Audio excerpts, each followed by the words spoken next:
Carla Jennings, a Marine veteran quietly rebuilding her life at a Montana diner after a devastating injury, faces her ultimate test of resilience. While serving, she endures the cruel taunts of Derek Slater, a dishonorably discharged man, and his friends who mock her prosthetic leg in service. The tension escalates to a breaking point when one of the men violently shoves her wheelchair, sending Carla crashing to the floor amidst spilled coffee and stunned silence. As she gathers herself, alone and dignified, an observant Major Daniel Harper witnesses the injustice.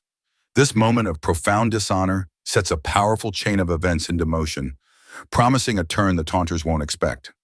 If Carla's unwavering dignity and the power of respect resonated with you, please show your support. Like this video, subscribe to our channel, and turn on notifications so you never miss another powerful story of courage. Share your thoughts in the comments below. Your perspective inspires us all. Moez, the coffee machines, and prepped the diner for the morning rush. The clinking of mugs, the hiss of the griddle, the scent of bacon and burnt toast. Those small, ordinary sounds grounded her, tethered her to the present when her mind threatened to slip back into chaos. She didn't talk much. Most customers didn't notice her, and she was fine with that. But a few regulars came to appreciate her quiet efficiency. She worked the way she had served, focused, precise, no wasted motion. Occasionally, she'd exchange polite words with Brittany, the young waitress with chipped nail polish and an easy smile. Brittany didn't press, didn't pry. She just brought an extra cup of coffee to Carla's corner during slow hours and sometimes left sticky notes with doodles or simple jokes that made Carla smile in spite of herself. Then came that Thursday morning. It began like any other. The usuals drifted in, old farmers, truckers passing through, a tired nurse from the night shift. Carla moved behind the counter, her limp barely noticeable, her sleeves rolled up, apron clean. The sun had just begun to spill through the dusty windows when they walked in, two men, loud and confident in that brittle, dangerous way. Outsiders, she knew it immediately. They ordered coffee and sat near the front, but their eyes kept darting around, scanning. She felt their gaze linger too long, the kind that made your skin itch. Then came the comment, sharp, cruel, and meant to cut. Wheelchairs belong at home, not in public. The words rang through the air like a slap. Carla froze, her hand clenched around the coffee pot. The room turned still. Conversations stopped mid-sentence.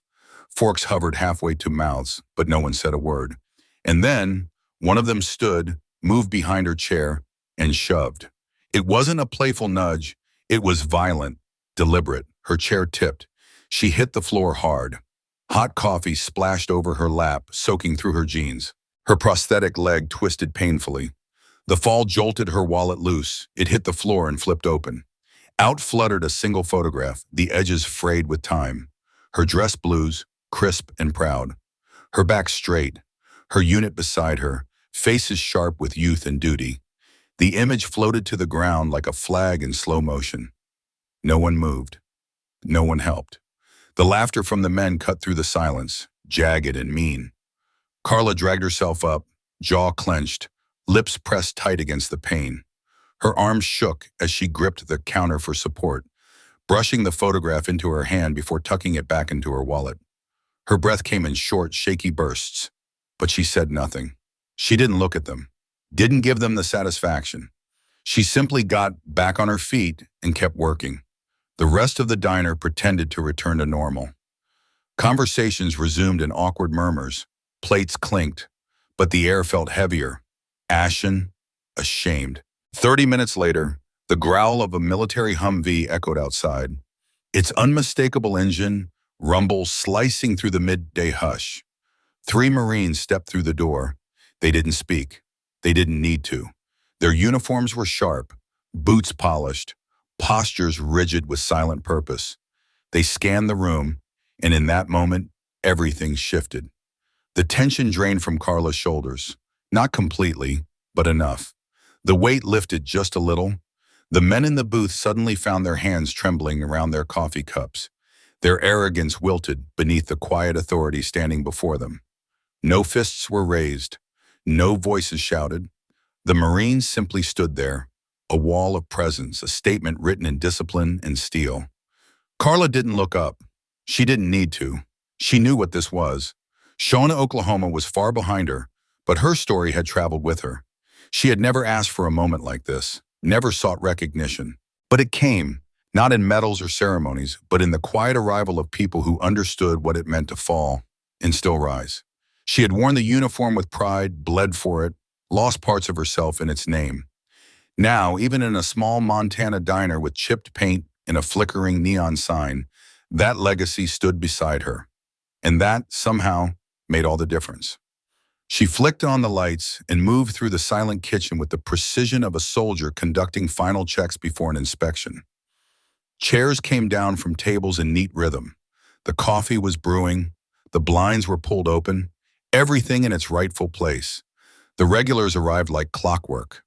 Old ranchers whose faces told stories the way rings told a tree's age. Truckers just passing through. A local school teacher who always, without fail, asked for extra crispy bacon. Most didn't even know her name. A few nodded politely. Fewer still muttered, "Thank you," barely making eye contact. That didn't bother Carla. She didn't come for conversation. She came for peace. There was something almost sacred in the ordinary rhythm of the place. The soft clatter of plates and cups, the low, consistent hum of the refrigerator, the muted clinks of forks tapping against ceramic. After everything she'd seen and survived, these everyday sounds were her sanctuary. This quiet routine, this simplicity, felt like the closest thing to safety. But safety was a fragile thing. It didn't always last. Now and then, rare but not rare enough, someone would glance at her prosthetic and say something under their breath. Or worse, say it loud enough for the whole diner to hear. She usually didn't respond. Marines are taught to pick their battles, and Carla had long decided she wasn't going to fight for dignity in a vinyl booth over a cup of coffee. Still, it hurt. Not because she felt ashamed, but because moments like those made it clear. To some people, her sacrifice wasn't a sign of strength. It was something broken, something to mock. A reminder that to them, she was less. But she stayed, because the diner gave her purpose. It gave her rhythm. It let her serve again, not with a rifle or under orders, but with humility, on her own terms. It was early afternoon on a Thursday, just after the lunch rush, when the front door flew open harder than usual. The bell above it didn't just ring, it jangled with force, sharp and aggressive, like someone had pulled it not to enter, but to make a point. Carla didn't lift her head immediately. She was at table 6, her hands moving automatically as she cleared plates, stacking them with the quiet precision of someone who'd done this 1,000 times. But she heard them. 4 men, loud, drunk, the kind of laughter that filled a space before it had any right to. They reeked of cheap whiskey and old smoke, and their boots hit the tile like threats. Her stomach clenched even before she saw them. Derek Slater. She remembered him. Hard not to. He'd been kicked out of the service with disgrace trailing behind him like a bad smell. Everyone in town had heard the stories, started fights in bars, got thrown out of the VFW after mouthing off to a retired colonel, still strutted around in a camo jacket like it was armor, but there was nothing real behind his eyes, just ego. Loud, swaggering ego. He walked in like he owned the place, flanked by 3 men just as obnoxious. "Well, well," he drawled, mockery lacing every syllable. "If it isn't the half Marine." Carla didn't look up. She focused on the table, wiping slow, measured circles.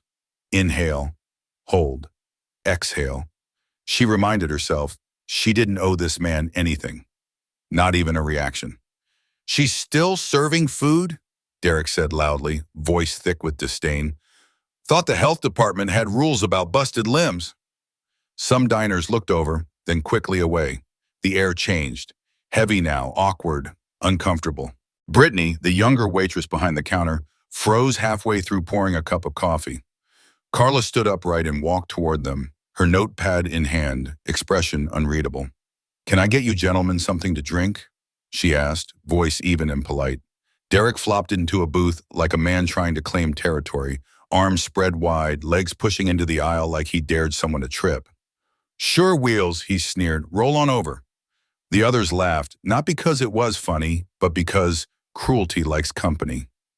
Carla turned to get their drinks, steady as ever.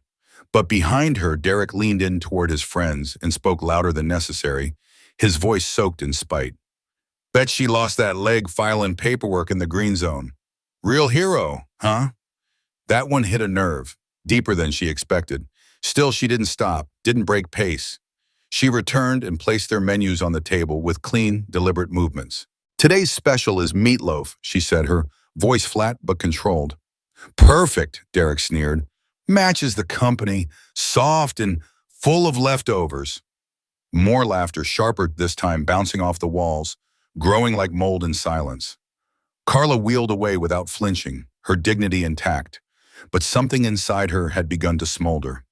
She had endured worse. In the desert, the enemy didn't shout insults. They used silence, roadside bombs, in a kind of hate that didn't need to speak. Derek's pathetic little scene? It was just noise. Obnoxious, yes, but manageable. Until it wasn't. She was clearing a nearby table when Derek's voice dropped to that dramatic whisper, low but meant to be overheard by everyone in the room. You know what I don't get? He slurred, swigging from his beer. How the hell the Marines ever let women in, especially ones who come back missing pieces? Laughter followed, cruel, tight, meant to wound, and something in Carla shifted. Her friends laughed so hard they slapped the table, as if they were watching a stand-up routine. Carla wheeled past them, eyes fixed straight ahead, refusing to meet anyone's gaze. Her jaw was clenched so tight it ached, pain pulsing through her temples. And then it happened, the moment that shattered the air like a pane of glass hitting concrete. She had just turned to head back to the kitchen when one of Derek's friends, a thick-set man reeking of old sweat and sporting uneven facial hair, stood up behind her. We're talking to you, soldier girl, he sneered. Carla didn't stop, didn't even flinch. She didn't give him the satisfaction of a glance. That's when he did it, without warning, without asking. He grabbed the handles of her wheelchair and shoved. The world careened sideways in an instant. Her chair struck the edge of a table and pitched forward. She couldn't stop it. A full mug of coffee nearby tipped, spilling scorching liquid across her shirt and down her lap. Her prosthetic leg twisted unnaturally beneath her. Her left shoulder hit the tile hard. Her wallet exploded open. Her phone shot across the floor in one direction. A faded photograph, the one she always kept tucked safely behind her ID, slipped out and drifted down, landing face down on the cold, greasy tile. And then, silence. The diner froze. Forks hung midair. Chewing stopped. Conversations died in unfinished syllables. Brittany, standing behind the counter, gasped sharply but didn't move. Mike, the diner's owner, stepped forward instinctively, then stopped himself. No one said anything. No one came to help. Carla lay there for a moment, hot coffee soaked through the fabric of her pants, searing into her thigh. Her side screamed in protest where it had struck the floor. The cold tiles pressed hard into her palms. She breathed, slow, steady, with that kind of practiced control that only combat veterans carry, honed by fire and repetition. Then she moved, deliberately, slowly. She shifted, bracing both arms against the ground. Her body, lean and hardened from years of carrying the weight her legs could no longer bear, worked like a machine she had mastered long ago. She pushed herself upright with no help, no hesitation, no sound beyond the subtle scrape of her palms dragging against tile. Her face never flinched, not even once. No tears, no scream, no sharp reply. Even as her fingers reached for the photograph, the one now face down, slightly bent in one corner, she kept her expression composed, calm. Her dignity didn't cry for help. It didn't lash out. It picked itself up alone, inch by inch, from the floor. Across the diner, a pair of unblinking eyes had seen everything. 8-year-old Eli Harper sat frozen in his booth, a half-eaten grilled cheese sandwich lying untouched on his plate. His glass of chocolate milk sat sweating in silence beside him. He hadn't made a sound since Carla had fallen. His little fists gripped the edge of the table, knuckles pale as bone. He didn't move. Next to him, his mother sat stiff, unable to speak. His father, Major Daniel Harper, stared across the room at Carla, jaw clenched tight. His expression was unreadable to most. but Eli knew that look. It was the same one he saw when his father looked at old medals or stood in silence at memorials. It was the kind of look that meant something had cracked inside, something quiet and deep. Eli tugged his father's sleeve. His voice was barely a whisper. "Dad, was she a soldier too? Like you?" Daniel didn't answer right away. His eyes stayed on Carla, now upright again, quietly brushing away the coffee stains from her clothes. He watched her prosthetic legs settle into place, saw her fingers slip the photograph back into her wallet with the muscle memory of someone who'd done this before. He noticed the emblem stitched onto her jacket, weathered, faded, but still unmistakable. The Marine Corps insignia. Finally, Daniel spoke. "Yes," he said. His voice was tight, controlled, quiet. From the looks of it, a real one. He stood then, not with drama, not with a shout. He simply folded his napkin, set it gently beside his plate, took out his phone, and walked toward the exit with a steady, quiet purpose. Outside, the sky over Montana had softened into gold. The sun was sinking behind the horizon, throwing long shadows across the street. Daniel pressed the phone to his ear.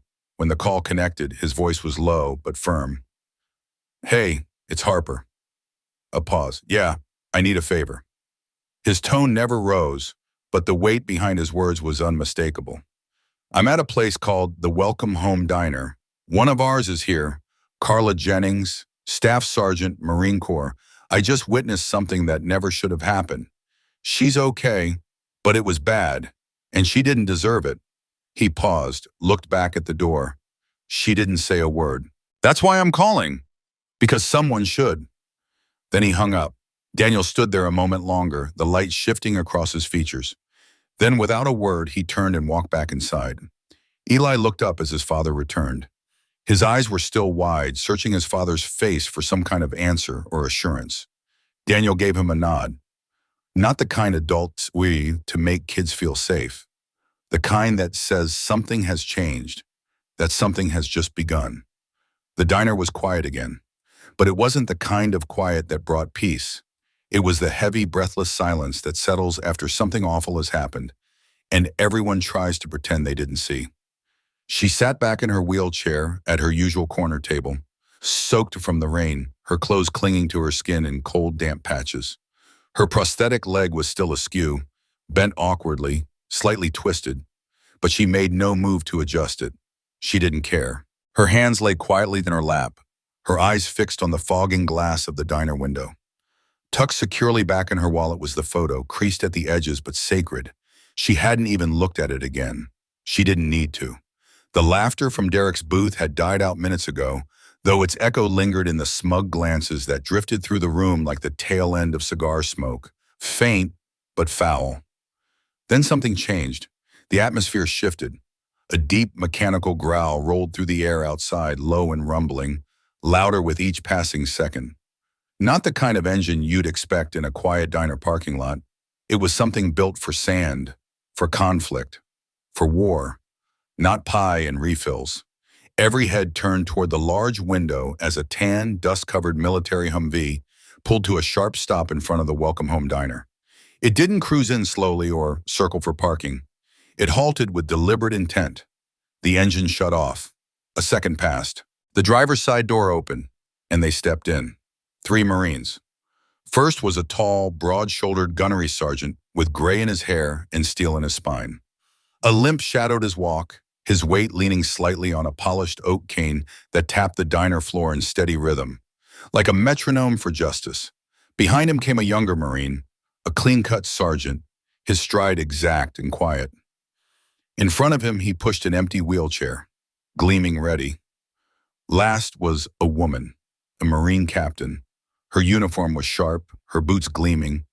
The ribbons and medals on her chest whispered stories of distant combat zones and hard-earned victories. Not one of them spoke. They didn't need to. The air inside the diner shifted with their arrival. Conversation died. The room seemed to tilt toward them, as if every breath had been sucked out and replaced with reverence. Forks clinked against ceramic. Someone's spoon dropped. At the counter, Brittany froze mid-pour, the coffee pot shaking slightly in her hand. The 3 Marines moved as one, quiet, deliberate, unstoppable, As they made their way across the diner toward Carla's table, Gunnery Sergeant Martinez reached her first. Despite the limp, he came to attention and snapped into a textbook perfect salute. Crisp, powerful, earned. The kind of salute you didn't learn in boot camp, but one forged through years of duty and discipline. Staff Sergeant Jennings, he said, voice firm, deep, unwavering. Forgive our delayed response, ma'am. Carla blinked. For a heartbeat, she didn't move. Then something long buried, something trained into her bones, rose up. Her back straightened, her arm lifted, shaky but deliberate, and she returned the salute with precision born from muscle memory and pride. At ease, Gunnery Sergeant Martinez, she said, her voice stronger than it had been in weeks. And just like that, everything shifted again. Something invisible but immense settled over the diner. The strength Carla had carried alone all this time, the weight she had dragged through every day, was no longer hers to bear alone. The presence of those Marines reflected it back to her, multiplied. They weren't just standing with her, they were standing for her. No one in the diner moved, not out of fear, no, but from something deeper, awe. Captain Leah Simmons took one measured step forward. Her voice was calm but sharp as a knife. It didn't shout, it didn't need to.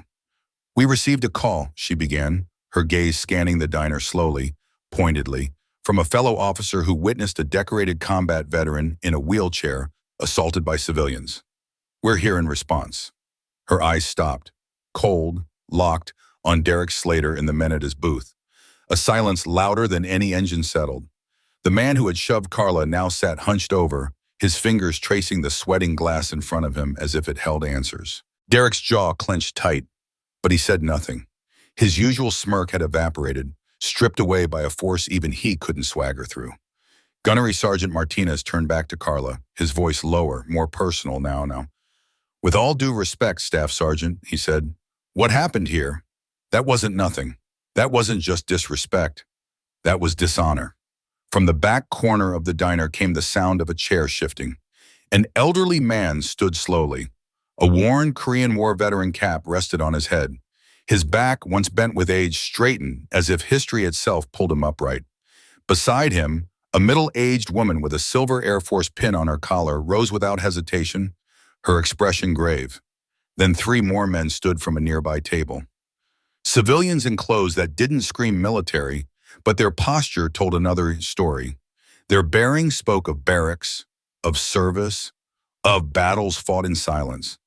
Maybe National Guard, maybe retired. They didn't wear uniforms anymore, but they wore the weight of duty just the same. They all stood at attention, and then a voice cut through the room. Attention! The command came from the front door. Major Daniel Harper had just returned from outside. He wore jeans, boots, and a rain-damp flannel shirt, but he walked like a man still reporting for duty. Half the diner rose. Old, young, veterans, active duty, civilians. They stood, not from obligation, but from recognition, from instinct, from respect. Carla's eyes widened, not with fear and not even with surprise, but with something deeper, something older, something that felt like coming home. For the first time in years, she realized she wasn't standing alone anymore.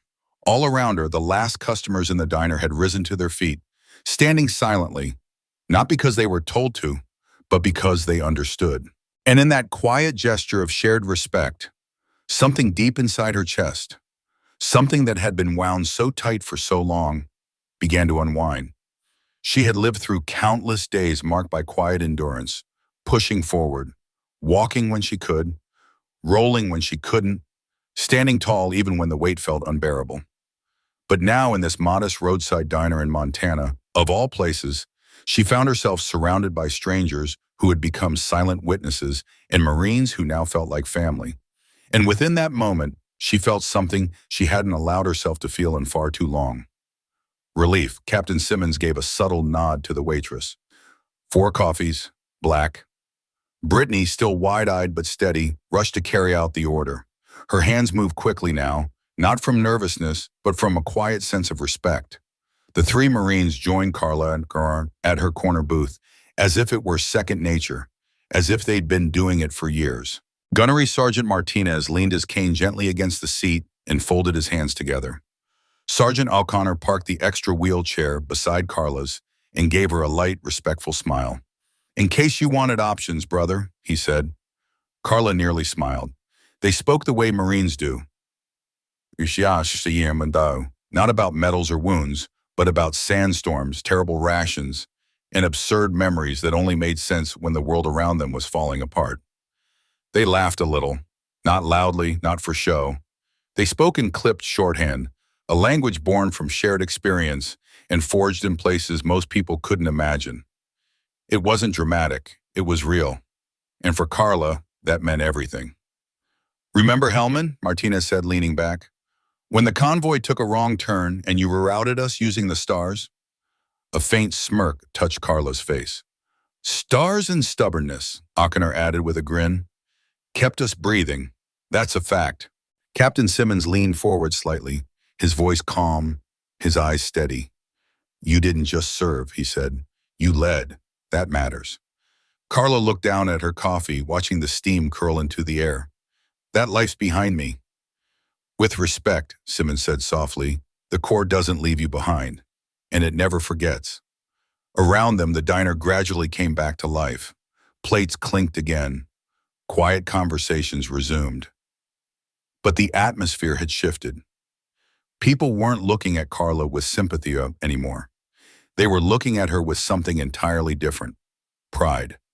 At the booth where Derek Slater still sat, the one who had once mocked her, no words were spoken now, no more jokes.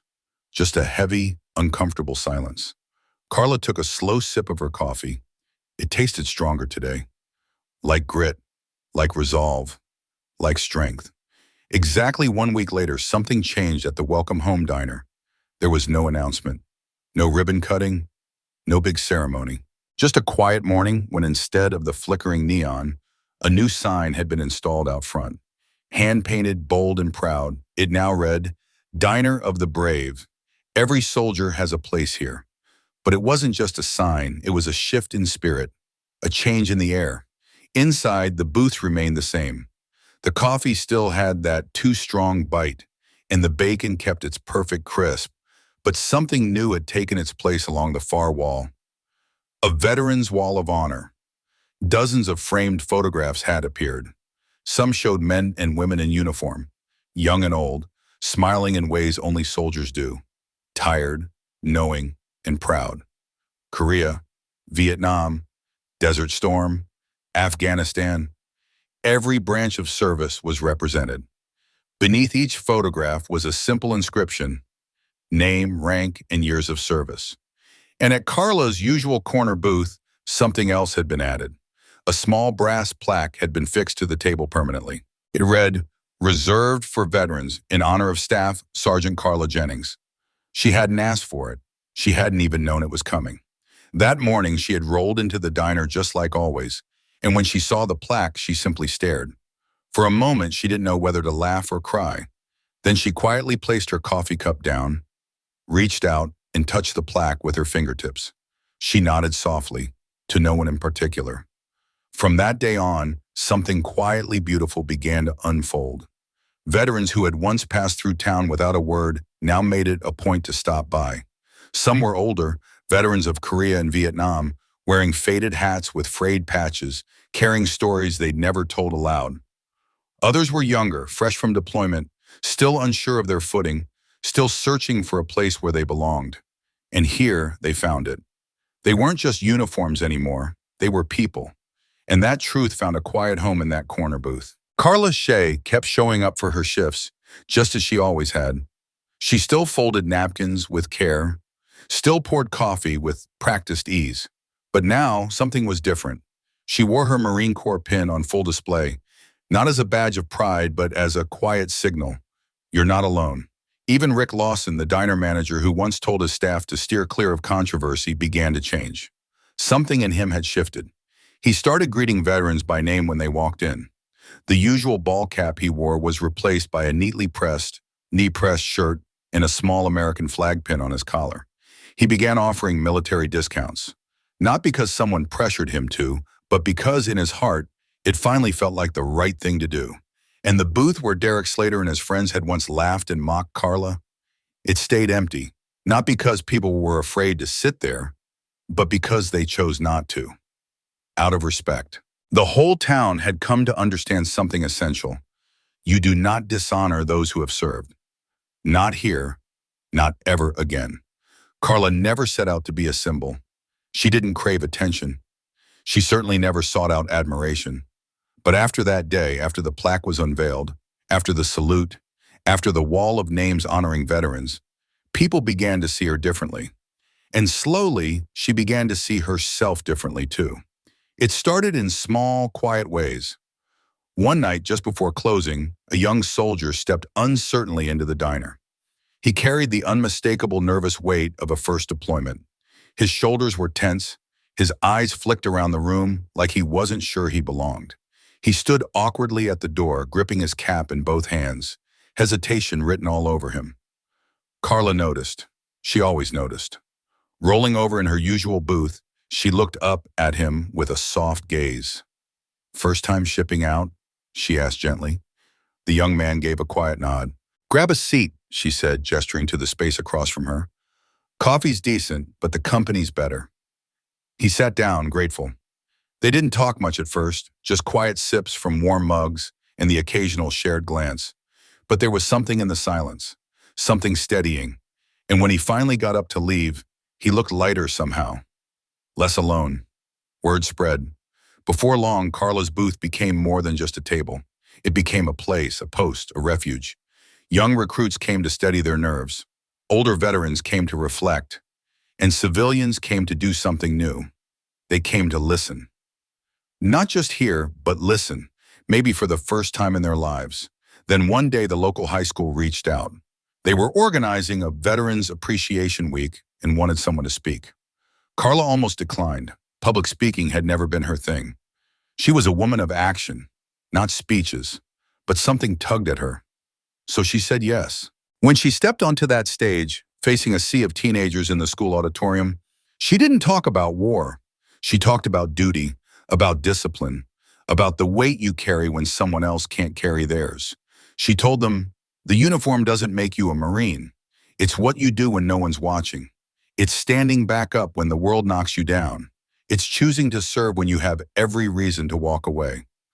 Afterwards, students lined up to shake her hand. A few even asked how they could enlist. And something shifted inside her again.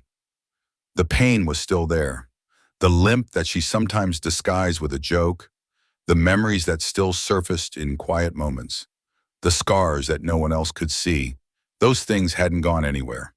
But now they had purpose. She wasn't just surviving anymore. She was guiding, mentoring, belonging. In that transformation, Carla Jennings became more than a soldier, more than a survivor. She became a bridge between generations, between silence and service, between pain and pride. Not every hero puts their story on display. Some carry it quietly, in the way they show up every day, in the way they fold napkins, pour coffee, mask the limp with a soft smile, ignore the echo of silence that never quite fades. Carla Jennings never asked to be noticed, never wanted applause, but when the world tried to knock her down, when it looked away as if her service didn't matter, she did what real strength always does.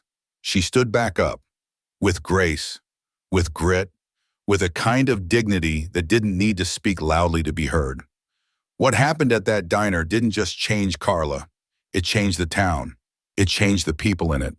From the waitress behind the counter to the little boy holding his father's hand, they all learned the same lesson. Honor isn't always loud. Sometimes it's quiet. Sometimes it's the steady presence of someone who refuses to be broken. Someone like Carla.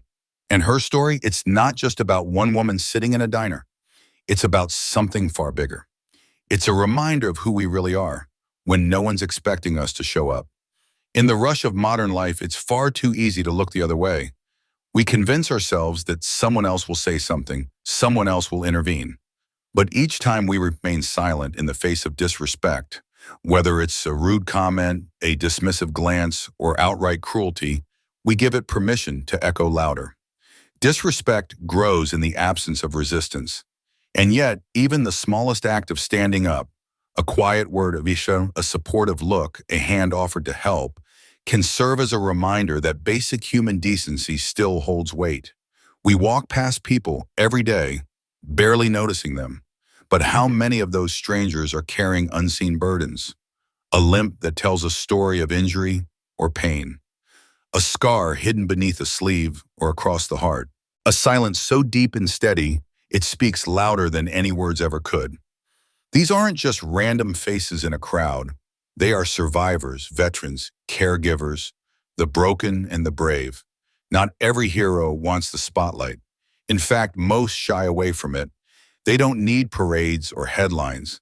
But what they do deserve, what every human being deserves, is respect.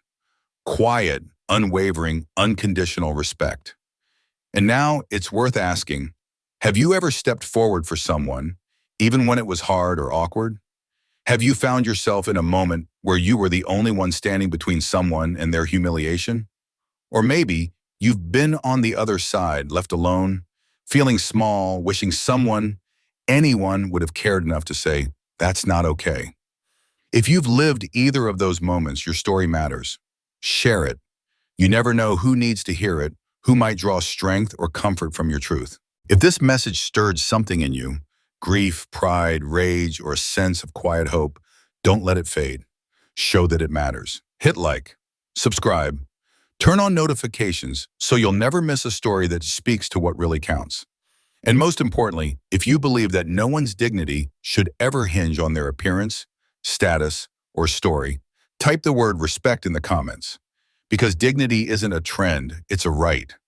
One that should never go out of style, especially in a country built on sacrifice, service, and the strength of those who gave so much without ever asking for applause. Thank you for watching, for listening, and for remembering what truly matters.